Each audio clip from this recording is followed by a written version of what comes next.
They always said the Coleman men were born for the uniform, medals, folded flags, family portraits lined with honor. No one ever questioned that legacy until Avery did. It happened on the night before Blake's first deployment. The house was full of people, neighbors, retired veterans, distant relatives who only showed up when something involved the military. The grill smoked out, back beer flowed, and Blake stood tall in his pressed dress blues, the pride of the Coleman name. Avery watched from the porch, clenching the edge of his paper plate. He'd rehearsed his words 1,000 times, but still couldn't find his breath. He came out after the toast, quietly, softly, barely above the hum of the backyard speakers, but the silence that followed cut louder than any music ever could. Their father didn't say anything right away. He just turned his head and looked at Avery like he was seeing a stranger wearing his son's skin. Their mother's lips parted, then shut again like a door slammed in slow motion. But it was Blake, perfect, stoic. Blake who delivered the sentence Avery would carry like a scar. "You're not my brother anymore." That night, the guest room door never reopened. At dawn, Avery packed a bag without folding a single thing and left behind every photograph on the walls.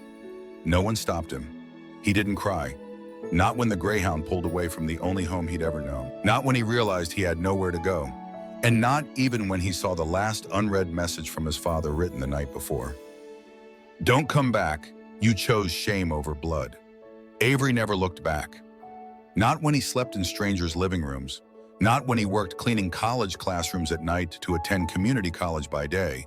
Not even when winter came and he couldn't afford heat. Because deep down, he knew one thing he hadn't chosen. Shame. He had chosen truth.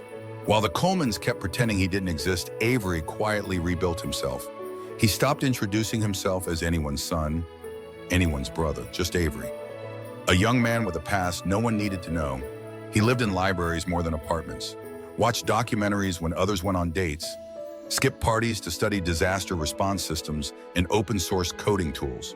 Not for grades, not for applause, for something bigger, though he didn't yet know what. It was during hurricane season, somewhere between one unpaid internship and 2 part-time jobs, that he found his calling.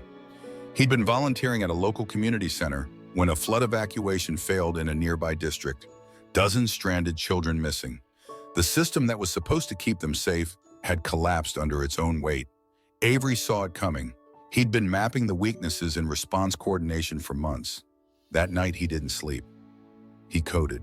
By dawn, he had the rough bones of a program that could reroute and redistribute emergency resources based on real-time needs, minimizing loss, maximizing lives saved. He sent it anonymously to the regional emergency agency. They ignored it. He sent it again, then again. 2 weeks later, without credit, his tool was deployed in a small pilot zone during a Midwest snowstorm, and it worked. Word spread quietly, quiet enough that no one ever asked who Avery Coleman was. And that's how he preferred it. Until one day, nearly 7 years after that night on the porch, a letter arrived, stamped with a golden eagle, the insignia of the Federal Emergency Management Agency. Avery expected a formality. Instead, it was an invitation by name to attend a national honor ceremony in Washington, D.C. Not only that, he wasn't just invited, he was being asked to speak. The award for designing a framework that, according to their own report, revolutionized civilian rescue coordination in post-disaster zones and directly contributed to the survival of hundreds in Louisiana and Kentucky. Avery sat in silence, staring at the page until his coffee went cold.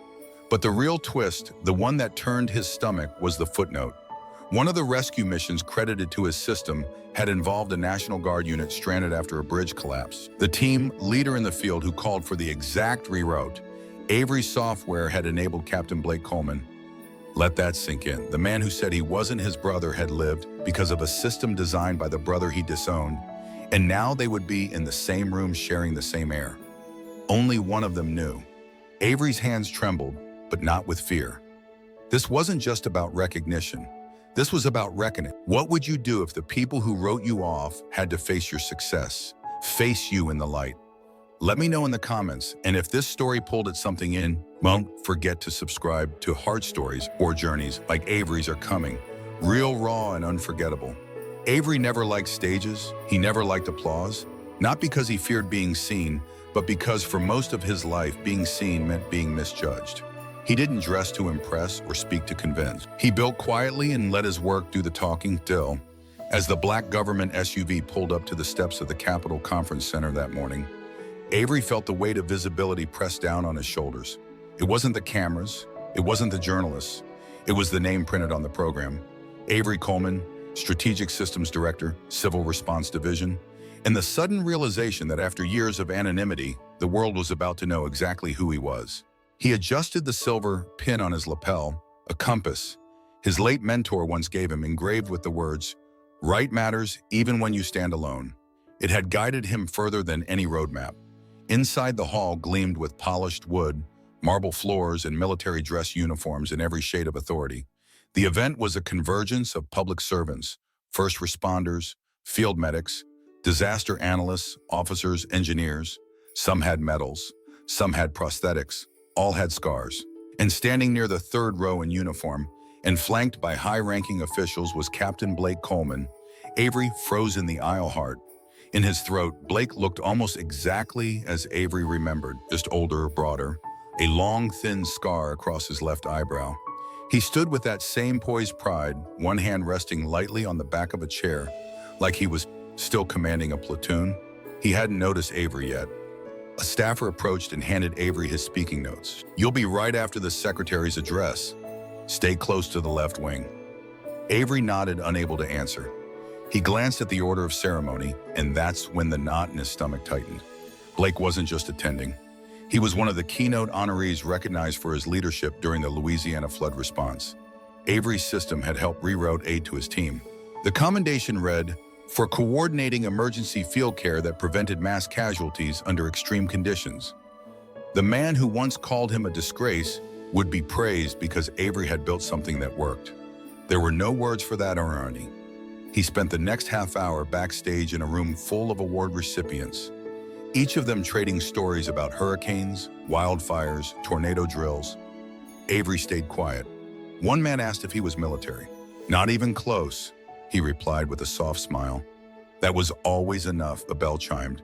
Stage lights warmed, and the national anthem played with solemn pride.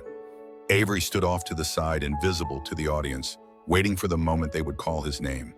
The Secretary of Homeland Security took the podium. He spoke of resilience, of systems built not for perfection, but for survival.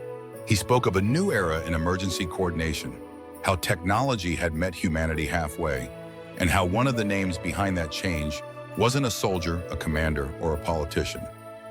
"He's someone whose code has saved more American lives than we can ever count," the secretary said. "He worked in silence, but we refuse to let him go unseen any longer. Please welcome Avery Coleman." The spotlight hit him before he took a step. Avery walked slowly to the stage, one hand gripping his speech, the other brushing against the compass pin on his jacket. As he looked out at the crowd, he saw them. A sea of strangers, and Blake sitting still, arms folded tightly across his chest, jaw clenched, eyes fixed. Avery's voice did not shake. "I never wore a badge. I never took an oath. I've never held someone's life in my hands the way many of you have," he began. "But I grew up in a house where silence was louder than explosions, where some truths had to be hidden just to survive the day. And maybe that's why I built something that listens to signals others overlook." He paused, letting the room breathe with him. "I don't see statistics. I see people who need to be found before the water rises, before the line goes dead, before the next decision becomes the last. What I made wasn't perfect, but it worked. And I'm proud of that, not because it bears my name, but because it meant people got home. People like the captain whose unit we rerouted through Highway 16 in Baton Rouge, people who never knew my name and never had to. Somewhere a chair creaked. Avery didn't look toward Blake. "I didn't build this system for applause. I built it because someone out there needed it, because I did once." He closed with simple words, "Thank you for seeing me now, even if it took a while." The room stood in ovation.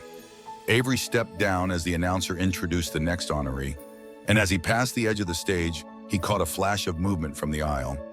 Blake, eyes wide, frozen lips parted, like he wanted to speak, but couldn't. Their eyes met, and for the first time in nearly a decade, Avery saw something in his brother's face he had never expected.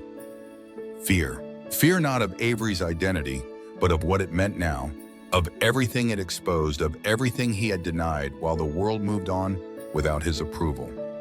But the drama wasn't over, because as Blake walked onto the stage to receive his own award, The general introducing him paused before the prepared remarks. "Before I speak," the man said, turning toward Avery's seat in the front row, "let me say something from my heart. The reason Captain Coleman and his unit survived that flood wasn't just field training. It wasn't luck. It was planning. Systems. Someone out there made sure they weren't forgotten. And Captain Coleman's greatest act of courage wasn't just in saving others. It was in standing here today, knowing that he owes his life to the one person this nation nearly overlooked. Avery Coleman, we don't just honor you, we owe you." The room erupted in applause again, but Blake didn't clap. He stood still, trapped between the truth he had buried and the world now seeing it laid bare. For Avery, it was no longer about revenge. It was about being undeniable. The applause hadn't even faded when Blake pulled Avery aside. The corridor outside the ballroom was hushed, its marble walls echoing only the click of boots and faint murmurs from the press. Blake stood stiffly, arms folded, eyes darting like he was checking for snipers. But there was no war here, no battlefield, but this two brothers who no longer spoke the same language. "You blindsided me," Blake said, not quite meeting Avery's gaze. "You knew I was going to be here." Avery didn't respond right away. He didn't need to. Blake went on, voice tight. "You could have told someone, 'Let me prepare.'" Avery tilted his head slightly. "Prepare for what? To not owe your life to someone you once erased." Blake flinched but recovered. "That's not what this is about. You put me in an impossible position. People are already whispering. They think I've been hiding something."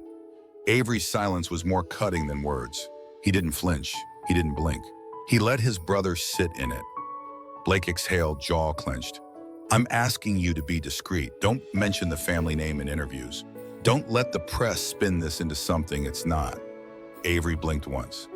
"You want me to erase myself again? This time for your comfort." "It's not about comfort," Blake snapped. "It's about reputation. Optics, you don't understand how these things work." "No," Avery said, voice low and steady. "I understand exactly how it works. I just stopped caring." Before Blake could respond, a FEMA official waved them both into the reception hall. Dinner was being served. Avery took his seat at the head table beside high-ranking officials, while Blake was positioned directly across next to his commanding officer. The tension at the table could have split steel. Polite conversation filled the air, but eyes kept drifting. Someone whispered, "They're brothers," another added. No one knew until today. Blake stayed mostly silent through the appetizer. Avery answered questions about logistics, community response models, and disaster forecasting with calm precision. He spoke from experience, not ego, and his presence drew more attention than Blake's medal ever had. When the main course arrived, so did the final twist. Blake's commanding officer stood to give a toast. "Tonight isn't just about medals," he said, lifting his glass. "It's about truth. It's about people like Avery Coleman, whose work saved lives, including the man sitting next to me. We speak a lot about honor in uniform, but sometimes real honor is standing tall when everyone tells you to disappear." He raised his glass to Avery. The table followed, except Blake. He didn't lift his glass, he didn't smile. Instead, he stood up, cleared his throat, and said, "Not everyone here knows the full story. Avery left medical school. He dropped out. He dropped. That's not someone I would have expected to stand on that stage today." The table went cold. Avery didn't rise. He didn't raise his voice. He simply said, "I didn't drop out. I walked away from a system built to reward silence and conformity. I didn't fail it. I chose something better. Something that actually saved you." That landed harder than any bullet Blake had ever faced. One of the senior officials turned to Blake. "Captain, are you suggesting that a man whose work saved a National Guard unit should be questioned for not following the path you expected of him?" No answer came. Avery stood slowly, gathering his speech folder. "If being a Coleman means choosing pride over truth, then I'm glad I left that name behind. But make no mistake, I didn't disappear. You just never looked where I was going." He left before dessert, and by morning his name was on every major news outlet. Not as a gay engineer, not as a disgraced dropout, but as the man who redefined what it means to serve. Avery had never believed in poetic justice. He didn't think life handed out redemption in neat envelopes. But when the phone rang late that night and a familiar voice said their father had collapsed from a cardiac event, He stood motionless in his apartment for a long moment, the city quiet outside his window. The man who once told him he was a disgrace, who had turned his back without hesitation, now lay in a hospital bed somewhere in Ohio, uncertain whether his heart would make it through the night. Avery didn't ask why he was being told. He already knew. Some bloodlines echo even when they're no longer family. The flight the next morning felt colder than it should have. Avery kept his coat on, the entire trip sat by the window and stared out at a sky smeared in gray. In his carry-on, wedged between case notes and a travel charger, was a dog-eared copy of Daring Greatly, a book he had found years ago at a used bookstore, back when sleeping with one eye open was normal, and believing in his own worth still felt like pretending. When he arrived at the hospital, it looked the same as every hospital always did, flawlessly sterile, emotionally emptied, humming with machines that knew more about survival than the people they kept alive. His mother was sitting in the waiting area, smaller than he remembered. Time and silence had both worn her down. When she looked up and saw him, her expression barely changed. She only said, "You came, and that was enough." It wasn't forgiveness, it wasn't warmth. It was something harder to name, relief maybe, or recognition. Their father was still unconscious when Avery first entered the room. He looked smaller too, less like the man who had once commanded respect in every hallway, and more like a figure pressed down by years of control, resentment, and the weight of his own expectations. There were no dramatic moments of reconciliation, no swelling music or whispered apologies, only silence. Machines breathing for him, a monitor blinking to prove he was still alive. Avery stood by the window and said nothing. Later, after he had stepped out for air, he found himself in the hospital courtyard where newly budding trees lined the walking path. Spring was trying even here. He sat on a cold bench and watched the sunlight fade, thinking about how strange it was to be back in a place that once rejected him so violently. There was no closure waiting. There wasn't supposed to be. But even so, he had returned. Blake arrived an hour later, still in uniform. Of course he was. The two of them sat beside each other in the hallway outside the ICU, not talking, not confronting, just existing. Blake didn't offer condolences. He didn't bring up the speech or the headlines or the way his commanding officer had toasted Avery and not him. But there was something different in his posture. It was no longer as rigid, more like a man who had seen something he couldn't unsee. The next day their father awoke. The doctor said it was stable for now. He had asked to see both sons. Avery entered the room without expectations. The man who lay in the bed looked at him without the fire or disgust of years past. Instead, he said he had seen Avery's speech, that it had played on screens even at the base. He said Avery had spoken well, and then inevitably he added that Avery could have made a great doctor. The words felt like old furniture collapsing under new weight. Even now, the man couldn't praise the son he had without first invoking the version he wished he'd had. Avery didn't respond. There was nothing left to say in that space.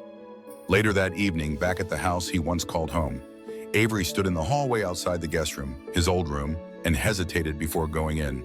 The walls were painted a different color now, his posters, his drawings all gone, but the old dresser was still there. When he opened the top drawer, he found a forgotten photograph wedged behind a stack of receipts. It was of him and Blake, back when they were still just boys. One held a toy airplane, the other held a sketch pad. It was taken long before expectations had hardened them, before one became the perfect son and the other the shameful secret. He stared at the photo for a long time. The home hadn't changed, not really.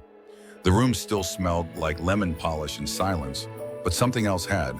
For the first time, someone had asked him to return, and he had, not to make peace, not to forget, but to prove to himself more than anyone that he could walk back into the places that once broke him and stand tall without lowering his voice or hiding who he had become. The road back wasn't paved with apologies. It wasn't warm or clear, but it was open. And this time, Avery was walking it on his own terms. A year passed quietly after the hospital. There were no grand reconciliations, no dramatic family dinners or staged apologies, but there were gestures. Their father never said the words that Avery once begged to hear, but he began asking questions he never had patience for before. About Avery's work, his team, his life in Chicago. Sometimes they were awkward, stilted, almost clinical in tone, but they came. That alone was something. Blake, meanwhile, had changed in ways Avery couldn't have predicted. He stepped down from his fast-track command role and took an advisory position at a new veterans outreach program. It focused on mental health reintegration and, for the first time in its history, LGBTQ+ service members. Blake didn't make a speech about it. He just did the work, quietly, consistently. Maybe that was its own kind of apology. Avery had returned to his own rhythm, refining systems, mentoring younger engineers, funding grassroots disaster response training in overlooked communities. He avoided cameras. He let his results speak, but the name Avery Coleman had begun to circulate in places he never expected. One morning, a letter arrived from a federal nominating committee. His name was being considered for a national advisory board on emergency preparedness, a position once reserved only for former generals and politicians. The irony didn't escape him. Years ago, his family erased him to preserve their legacy. Now strangers were asking him to help define the nations. He accepted the nomination, not for prestige, but because he knew how many people like him were still out there, unseen, unheard, doubted not for lack of merit, but for refusing to fit someone else's blueprint. He never wanted to be a symbol, but if showing up helped even one young queer person believe that they didn't need permission to matter, then he'd wear that responsibility without hesitation. Then one afternoon he received a package, no return address. Inside was a small velvet box, his grandfather's compass pin, the same one he wore on the day of the speech. He thought he had lost it, but attached was a note handwritten in the looping script of his father. You stood where none of us dared to, and you never asked for anything back. But this belongs with you. Not because you're a Coleman, but because you chose to be something more. Thank you for not walking away when it would have been easier, Dad. He stared at the words for a long time. And in that quiet moment, Avery realized something he never thought possible. Forgiveness wasn't always loud. It didn't always come with flowers or tears. Sometimes it arrived tucked inside a box written in ink and late. But it came, and that was enough. Months later, at a national conference on disaster resilience, Avery was introduced as a keynote speaker. As he walked to the podium wearing the compass again, this time pinned to his own custom blazer, not as armor, but as legacy, he noticed Blake in the audience sitting beside their mother. No press, no gesture, just presence. He began his speech the same way he'd begun the journey, not with triumph, but with truth. I used to think legacy was something you inherited, a name, a profession, a path. But I've come to learn it's not what you're given, it's what you build. It's not the name on your badge. It's what people whisper when your name isn't in the room. And sometimes the family that tries to erase you becomes the reason you write a legacy worth remembering. That night, he returned to Chicago with a quiet heart. He knew now that he hadn't needed their approval, but getting their respect. Not because he changed, but because he didn't, meant more than he could admit. And when a young engineer approached him after the event and whispered, "I didn't know people like us could be in rooms like that," Avery just smiled. Neither did I, until I stayed long enough to prove otherwise. What about you? Have you ever had to rebuild your worth after being told you had none? Have you ever become the proof that someone else needed by simply refusing to disappear? Tell us in the comments below. Your story might help someone keep going. And if Avery's journey resonated with you, don't forget to subscribe to Heart Stories. We share real, powerful stories of those who rise not in spite of who they are, but because of it.